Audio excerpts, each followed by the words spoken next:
Bonjour à tous et bienvenue encore dans ce nouvel épisode de votre émission Réussir avec Dieu. Je vous salue dans le nom de notre Seigneur Jésus et je suis particulièrement heureux d'être avec vous aujourd'hui et merci encore de m'inviter chez vous, où que vous soyez, dans votre maison, dans votre salon, dans votre véhicule, sur votre mobile, votre tablette, votre ordinateur ou votre écran de télévision. Eh bien, sachez que nous sommes connectés par la grâce de Dieu et aujourd'hui, on aura encore le plaisir de partager sa parole. Juste avant de commencer, juste pour rappeler, eh bien, vous avez un numéro de téléphone juste en bas. Eh bien, grâce à ce numéro de téléphone, vous pouvez nous faire parvenir vos messages, vos témoignages et j'insiste sur les témoignages parce que tout simplement, nous recevons beaucoup de témoignages et ces témoignages, je vous assure, ils font beaucoup de bien. Par la grâce de Dieu, nous commencerons, qui sait peut-être, à diffuser, bien entendu, de manière anonyme les messages que nous recevons afin que d'autres personnes soient bénies. Votre témoignage peut transformer une vie, peut sauver une vie. Alors, quand Dieu vous visite, quand Dieu fait quelque chose dans votre vie, eh bien, ne vous taisez pas, partagez votre témoignage, un simple audio via WhatsApp, ou une vidéo, peu importe, eh bien, ces témoignages pourront faire beaucoup de bien à beaucoup de gens. Ou même écrit, qui sait. Donc, aujourd'hui, nous allons poursuivre sur notre lancée. Nous sommes toujours en train d'étudier en profondeur ce mystère que j'ai intitulé « L'art de prier dans le lieu secret ». Et pour étudier ce mystère, eh bien, nous nous basons sur l'évangile de Matthieu au chapitre 6, au verset 5 à 10. C'est ce fameux passage où Jésus-Christ nous parle de ce mystère du lieu secret, Jésus-Christ nous dit dans Matthieu 6, au verset 5, que lorsque tu pries, ne sois pas comme les hypocrites. Ils aiment prier debout dans les synagogues et au coin des rues, pour être vus des hommes. Je vous le dis en vérité, ils ont leur récompense. Mais toi, quand tu pries, entre dans ta chambre, ferme ta porte et prie ton Père qui est là dans le lieu secret. Et ton Père qui voit dans le secret te le rendra ouvertement. En priant, ne multipliez pas de vaines paroles comme les païens qui s'imaginent qu'à force de paroles, ils seront exaucés. Ne leur ressemblez pas. Car votre Père sait de quoi vous avez besoin avant que vous le lui demandiez. Amen. Et après, il dit, voici donc comment vous devez prier: notre Père qui es aux cieux, que ton nom soit sanctifié, que ton règne vienne et que ta volonté soit faite sur la terre comme au ciel. J'attire votre attention ici sur un passage, sur un mot. Il dit, et ton Père qui est là dans le lieu secret. Le mystère ici, c'est le là. Qui est là. Là ici veut dire un lieu. Là ici veut dire un endroit. Et comme j'ai commencé à le démontrer depuis des semaines, le Père se rencontre dans un endroit. Le Père ne se rencontre pas n'importe où. Le Père se rencontre dans un endroit que Jésus a appelé le lieu secret. Le lieu secret. Nous avons vu plusieurs héros de la foi dans l'Ancien Testament expérimenter ce lieu secret. C'est ce lieu-là où ils ont rencontré Dieu d'une manière particulière et où leur vie a été radicalement changée. Que ce soit Jacob à Péniel, et où le nom a été même changé en Israël, que ce soit Moïse dans la tente de la rencontre ou bien sur le mont Horeb avec le buisson ardent, et on va revoir encore Moïse aujourd'hui, que ce soit n'importe quel héros de la foi qui a expérimenté un moment de sa vie où il a rencontré Dieu et il a ensuite cultivé cette communion avec Dieu pour les restants de sa vie. Eh bien, je vous assure, quand vous avez compris le mystère du lieu secret, quand vous avez compris comment faire pour vous y rendre, je vous assure, par la grâce de Dieu, ça devient une habitude. Et quand ça devient une habitude, vous commencez à développer une relation avec Dieu, vous commencez à développer une communion intime avec lui que seul vous et Dieu connaissez. Je vais rentrer en profondeur là-dessus. Donc, rappelez-vous que dans ce lieu-là que Jésus appelle le lieu secret, eh bien, vous rencontrez le Père, vous échangez avec lui. Et Jésus-Christ dit, ferme la porte. Entre dans ta chambre et ferme la porte. Ce que Jésus appelle ici ta chambre, eh bien, cette chambre-là, c'est le lieu secret. Jésus compare le lieu secret à une chambre. pour prendre un peu l'image d'une maison, je nous rappelle que la chambre est ce lieu le plus reculé de la maison. Ce sont les pièces intimes de la maison. On ne rencontre pas l'intimité d'une personne dans la cour extérieure ni dans le salon. C'est dans la chambre que l'intimité se passe. Et votre chambre, ce n'est pas une chambre physique. La chambre dont Jésus est en train de parler, ce n'est pas une chambre physique, c'est simplement la partie la plus reculée, la plus intime de votre personne, de votre homme intérieur. Votre Père céleste, vous le rencontrez dans la partie la plus intime de votre être spirituel, votre cœur. Votre cœur. Garde ton cœur plus que toute autre chose, car de lui viennent les sources de la vie. Proverbe 4, 23 de Salomon nous dit. Eh bien, le cœur ici, c'est ce lieu intime là où il y a une fusion, une rencontre, une communion avec Dieu. Et quand vous allez prier, où que vous soyez à la maison, au bureau, dans la voiture, il y a ce lieu-là où vous savez vous rendre spirituellement, vous savez comment vous disposer, vous savez comment développer cette relation intense avec lui et vous savez à quel moment le Père vous rencontre. C'est quelque chose que vous ne pouvez expérimenter que vous seul. Et c'est cela que Jésus-Christ est en train de nous montrer ici. Le Père ne se rencontre pas partout, on le rencontre que dans le lieu secret. Le lieu secret, c'est un peu comme un lieu où vous êtes protégé, où vous êtes seul, où personne ne vous voit. David nous dit dans le livre des Psaumes au chapitre 91, au verset 1, David dit « Celui qui demeure sous l'abri du Très-Haut repose à l'ombre du Tout-Puissant ». Donc David compare ici un lieu, ce lieu que Jésus appelle le lieu secret, David le compare à un abri. Dans la Bible Darby, la version Darby, il dit « Celui qui habite dans la demeure secrète du Très-Haut logera à l'ombre du Tout-Puissant ». La demeure secrète.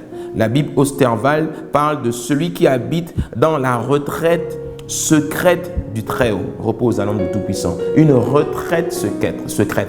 Retraite veut dire retiré. Le lieu secret est un lieu retiré, comme la chambre qui est un lieu retiré de la maison. La version anglaise parle de secret place.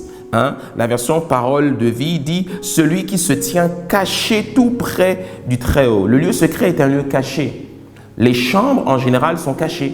Les chambres ne sont pas les premières pièces que vous trouvez quand vous rentrez dans la maison. Non, ce sont des pièces les plus reculées de la maison. Ce sont des pièces que l'on ne voit pas. C'est là-bas où il y a l'intimité. C'est là-bas où vous vous mettez nu. C'est là-bas où vous vous changez. C'est là-bas où vous êtes avec votre conjoint. C'est la partie la plus intime de votre maison. Et ce n'est pas n'importe qui rentre dans la chambre. Quand vous avez des invités qui viennent à la maison, vous les recevez au salon. Vous ne les recevez même pas à la cuisine, même si certains invités, certains amis peuvent venir vous voir dans la cuisine.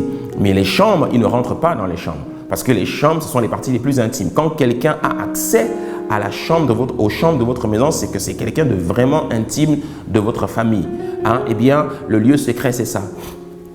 Le lieu secret, c'est ce lieu-là où seul vous avez accès. Seul vous pouvez aller rencontrer Dieu là-bas. C'est cette partie intime de votre être intérieur, c'est votre jardin secret, c'est pas n'importe qui y va. Et c'est sur cela que Jésus-Christ attire notre attention. C'est un lieu retiré, c'est un lieu isolé, c'est un lieu où on est à l'écart, c'est un lieu où on rencontre Dieu seul. Pour se disposer facilement à entrer dans le lieu secret, Jésus avait des coutumes, Jésus avait des habitudes. Et Jésus allait dans des lieux en particulier pour faciliter ou encore pour accélérer l'accès au lieu secret. C'est-à-dire pour se disposer plus facilement à des moments de prière intime.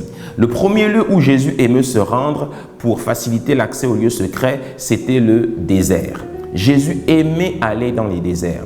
Il aimait aller dans les déserts. On le voit dans plusieurs passages. Dans Marc, chapitre 1er, au verset 35, on nous dit « Vers le matin, alors qu'il faisait encore très sombre, il se leva et sortit pour aller dans un endroit désert où il pria. » Un endroit désert où il pria. Luc, chapitre 4, verset 42. « Quand il fit jour, il sortit et se retira dans un endroit désert. Une foule de gens se mirent à sa recherche et arrivèrent jusqu'à lui. Ils voulaient le retenir afin qu'il ne les quitte pas. » Il se mire à sa recherche. Quand vous allez dans le lieu secret, on vous cherche. Pourquoi est-ce qu'on vous cherche? Parce qu'on ne vous voit pas. Les moments les plus intimes que vous devez partager avec Dieu, ce sont les moments où on ne vous voit pas. Ce sont les moments où vous disparaissez complètement. Luc 5, au verset 15, sa renommée se répandait de plus en plus et les gens venaient en foule pour l'entendre et pour être guéris de leur maladie.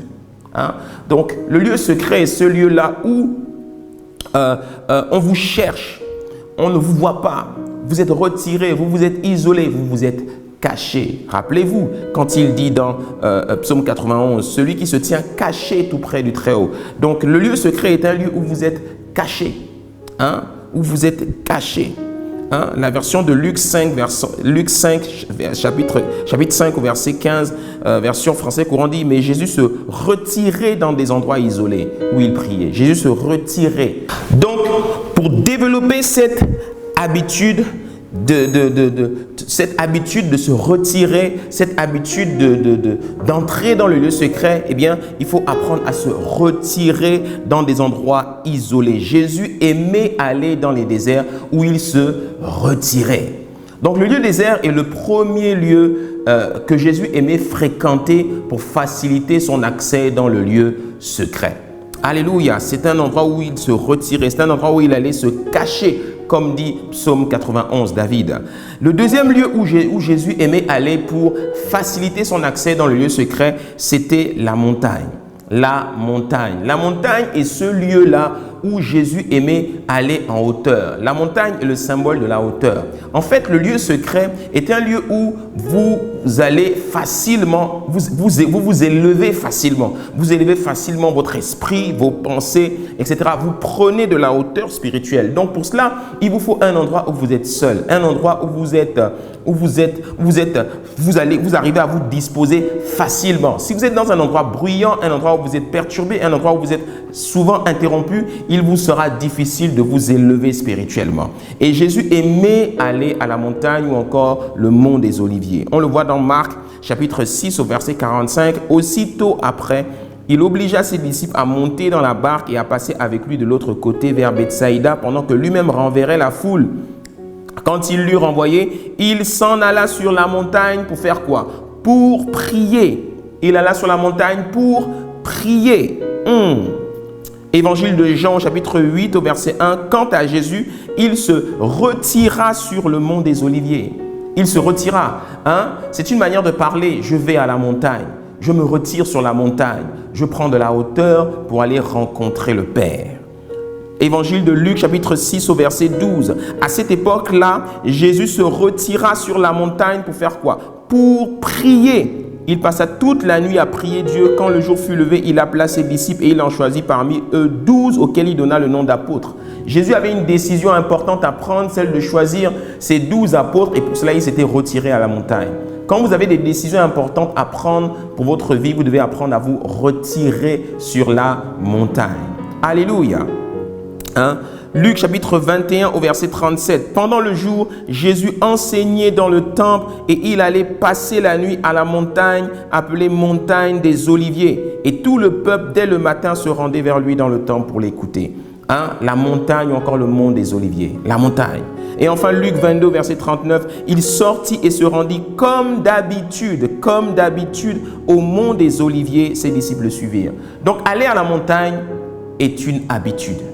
C'est une très bonne habitude à cultiver d'aller à la montagne, de se retirer. Pourquoi? Pour faciliter l'entrée dans le lieu secret. Quel est le point commun entre la montagne et les déserts? C'est-à-dire ces lieux où vous allez pour rencontrer le Père. Premièrement, le calme. Le lieu secret qu'on appelle ici la montagne ou encore dans les déserts, eh bien, le lieu secret, les lieux dans lesquels on doit se rendre pour faciliter l'accès au lieu secret, ce moment d'intimité avec le Père, c'est la première chose qui caractérise, le premier trait de caractère de ces lieux, eh bien, c'est le calme. Vous devez, quand vous voulez prier pour rencontrer le Père, vous devez aller dans un lieu où vous êtes au calme. Je vous assure, ce n'est pas dans un lieu où il y a beaucoup de bruit que vous allez rencontrer facilement le Père. Donc, la chose qui caractérise les lieux où vous devez prier, c'est le calme. Loin du bruit, les lieux doivent être retirés. Le calme, éloigné du bruit, retiré et solitaire. Ce sont les lieux où vous êtes seul. Ce sont des lieux où vous êtes seul. Donc, voici les points communs qu'il y a entre les déserts et la montagne. Le calme, loin du bruit, un lieu retiré, un lieu où vous cultivez la solitude.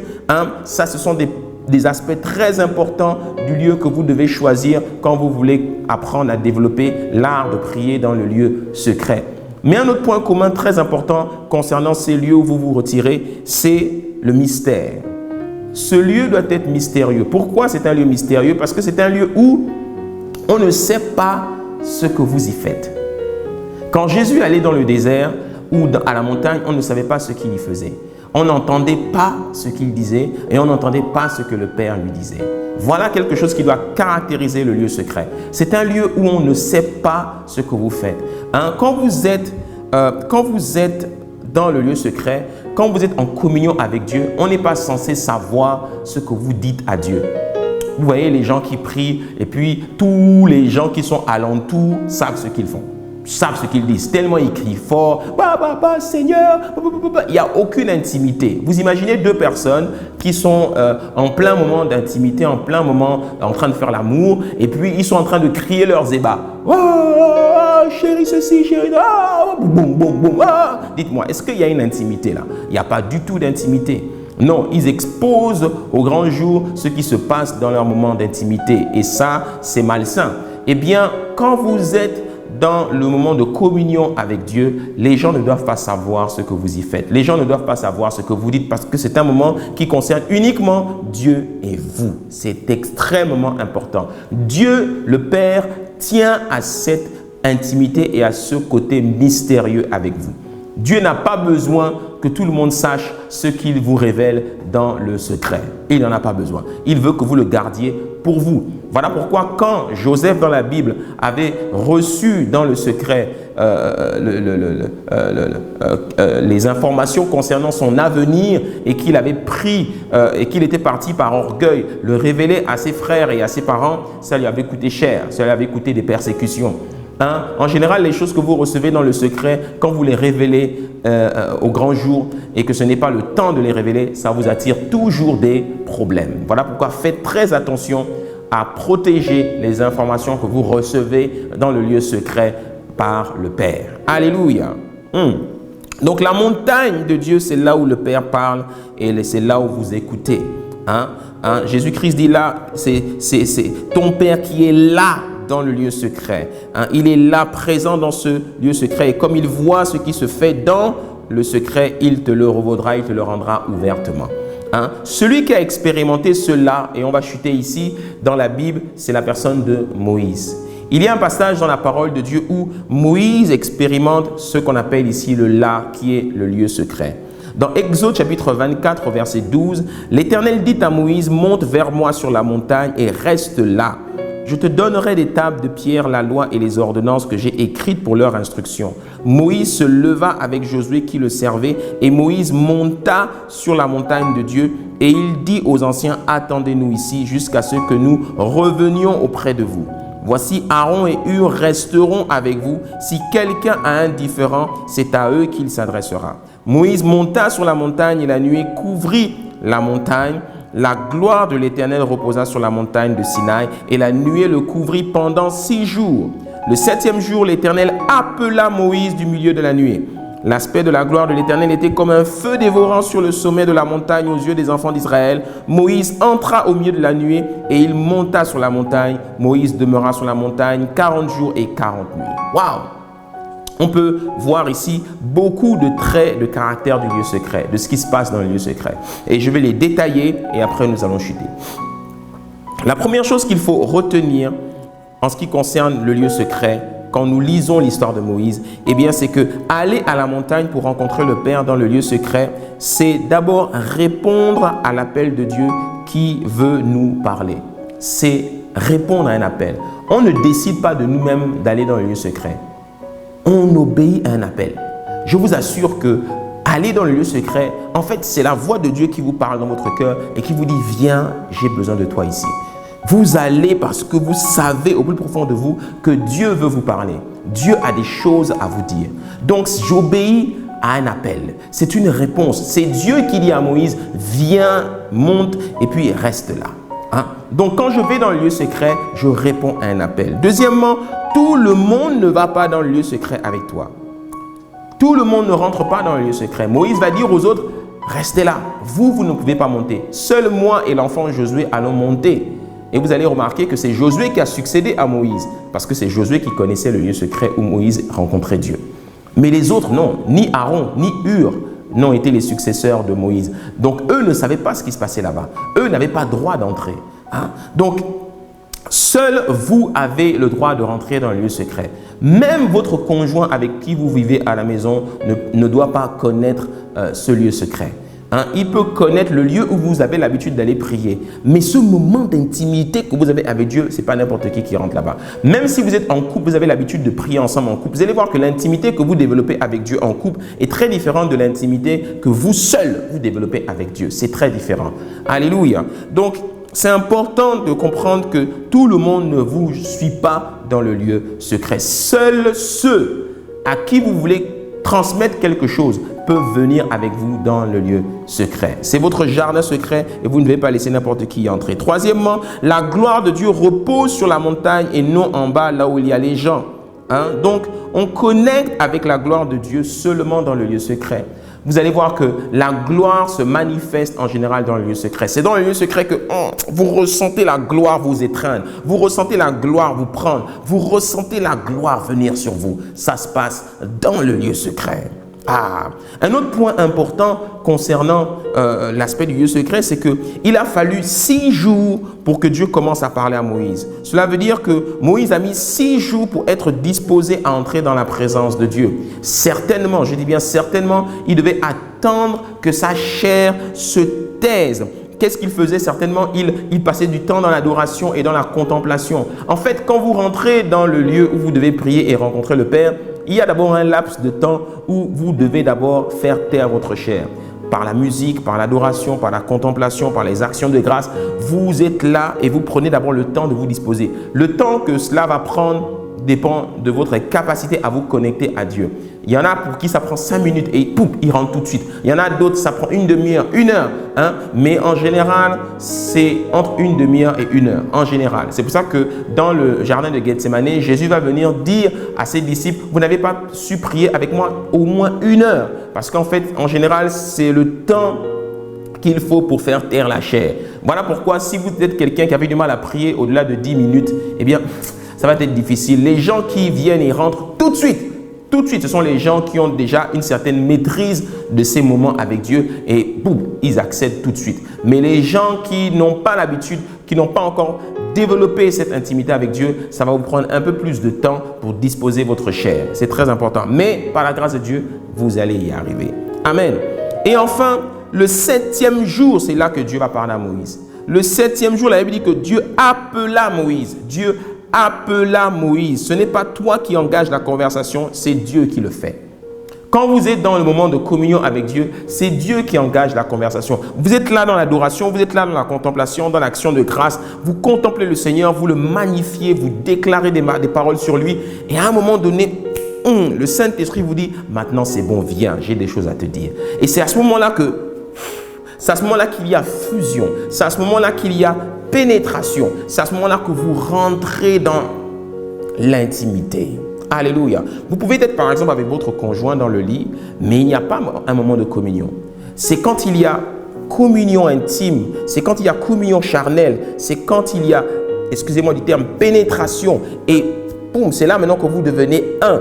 Et c'est là, au cœur de la nuée, c'est là que les choses se passent. Et c'est de ça dont il s'agit ici. Quand on dit au cœur de la nuée, eh bien, c'est ce moment où Moïse a communié avec Dieu, où l'esprit humain est devenu un avec l'esprit divin, où le cœur de Moïse est devenu un avec le cœur de Dieu. Et c'est là que tous les secrets sont révélés. Alléluia. Le feu de la gloire à la montagne du lieu secret le consumer spirituellement. La gloire s'est manifestée. La Bible est claire là-dessus. Elle dit que l'aspect de la gloire de l'Éternel était comme un feu dévorant sur le sommet de la montagne. Hein? Donc, c'est là dans le lieu secret que la gloire va vous prendre, la gloire va vous étreindre, la gloire va venir vous consumer. Et quand elle va vous consumer, elle va consumer tout. Elle va consumer vos scories, elle va consumer vos souillures, vos mauvaises pensées, vos doutes, vos craintes, vos peurs, vos frayeurs. Elle va consumer tout ce qui est négatif et qui empêche la vision, les desseins, les projets de Dieu de s'accomplir dans votre vie. Il faut laisser cette gloire vous étreindre et vous consumer. Quand Moïse sortait de la présence de Dieu, quand Moïse est descendu de la montagne, son visage resplendissait parce que la gloire consumait même la chair. La gloire consumait. Si vous avez par exemple des problèmes charnels, si vous avez par exemple, vous avez des désirs que vous n'arrivez pas à contrôler, vous avez des addictions que vous n'arrivez pas à gérer, allez dans le lieu secret. La gloire va consumer ça.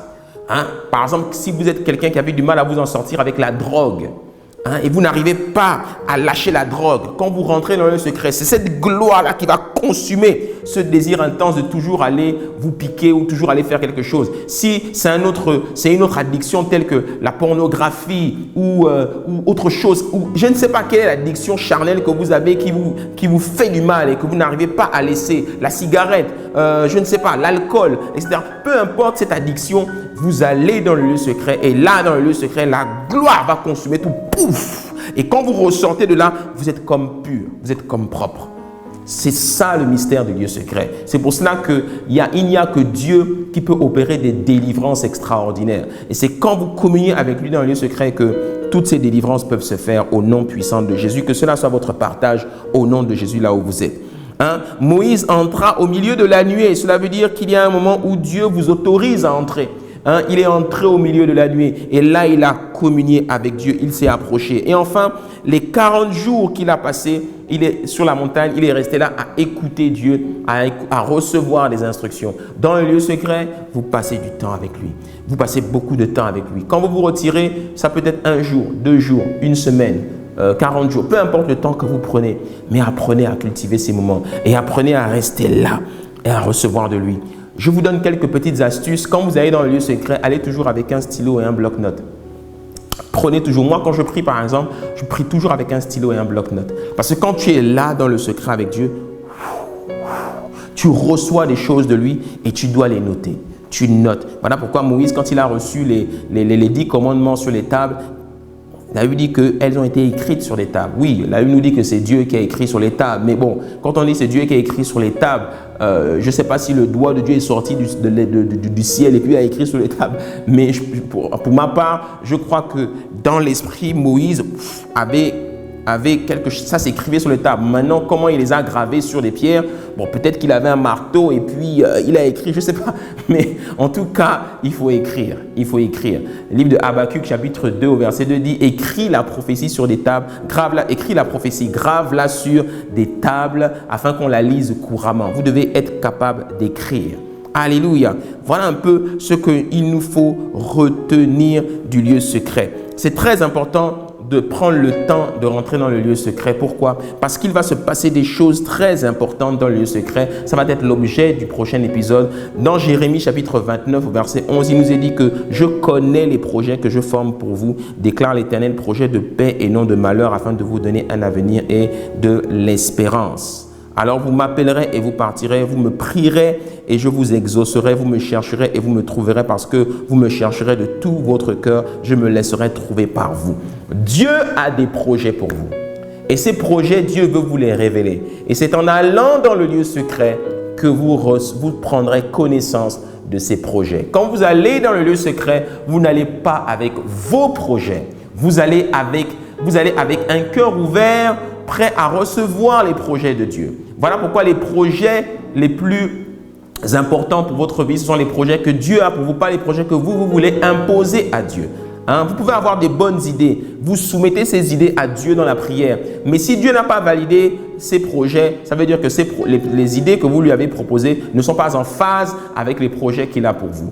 Prenez le soin, prenez le temps d'aller chercher Dieu dans le lieu secret pour recevoir les projets qu'il a pour vous. Et c'est là que les vraies choses commencent. Et je vous en parlerai un peu plus tard. Nous allons nous arrêter là et nous allons prier. Je vous invite à incliner la tête là où vous êtes et nous allons prier. Père, dans le nom puissant de Jésus, Merci pour cette parole qui est tombée à propos pour ton enfant, pour ta fille et pour ton fils. Je prie dans le nom de Jésus-Christ que à chacun tu leur accordes la grâce d'expérimenter, Seigneur, le mystère du lieu secret, l'art de prier dans le lieu secret. À chacun, tu te révèles à eux, Seigneur, dans l'intimité. Tu leur révèles les projets que tu as formés pour eux. Tu leur révèles, Seigneur, les beaux projets que tu as pour leur destinée dans le nom de Jésus.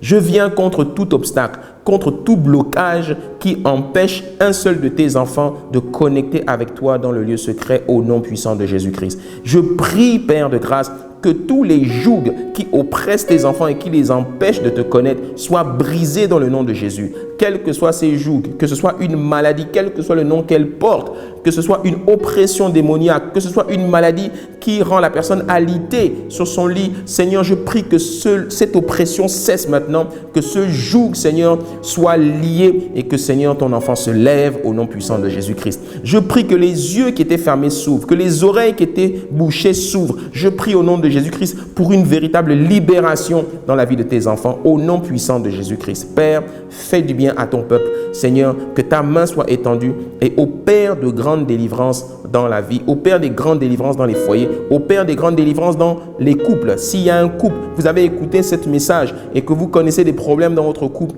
que la gloire de Dieu vous consume. Elle consume tous les désaccords, les problèmes qu'il y a dans vos couples au nom puissant de Jésus-Christ et que votre couple retrouve des couleurs et la joie d'être ensemble au nom de Jésus. Père, fais du bien à ton peuple, glorifie ton nom et que la gloire de Dieu soit manifestée dans la vie de tes enfants au nom puissant de Jésus-Christ. Amen. Soyez bénis. On se retrouve lors de notre prochain épisode et surtout, restez connectés à la gloire de Dieu. On est ensemble. Bye bye. J'espère que vous avez passé un excellent moment dans la présence de Dieu en regardant ce message, qu'il vous a édifié et qu'il vous a permis de vous rapprocher encore un peu plus de notre Seigneur Jésus-Christ. Si vous voulez vous procurer cet enseignement, eh bien vous pouvez nous contacter par téléphone, par email ou bien tout simplement vous rendre sur notre site internet www.lamaisondubâtisseur.com. Mais avant de nous séparer, je voudrais vous inviter à prendre la décision la plus importante de votre vie, celle d'accepter Jésus-Christ comme votre Seigneur et votre Sauveur. Et pour cela, je vous invite à faire cette prière avec moi. Seigneur Jésus, me voici devant toi. Je te demande pardon pour mes fautes et mes péchés. Aujourd'hui, je suis né dans le royaume de Dieu. Accorde-moi la grâce de marcher chaque jour selon ta parole et dans l'obéissance de ta parole. Au nom de Jésus-Christ. Amen. Bienvenue dans le royaume de Dieu. Maintenant que vous avez fait cette prière, méditez la parole de Dieu tous les jours. N'hésitez pas et continuez toujours de prier et restez toujours connectés à la présence de Dieu. Je vous aime et je vous dis à très bientôt. On est ensemble. Bye bye.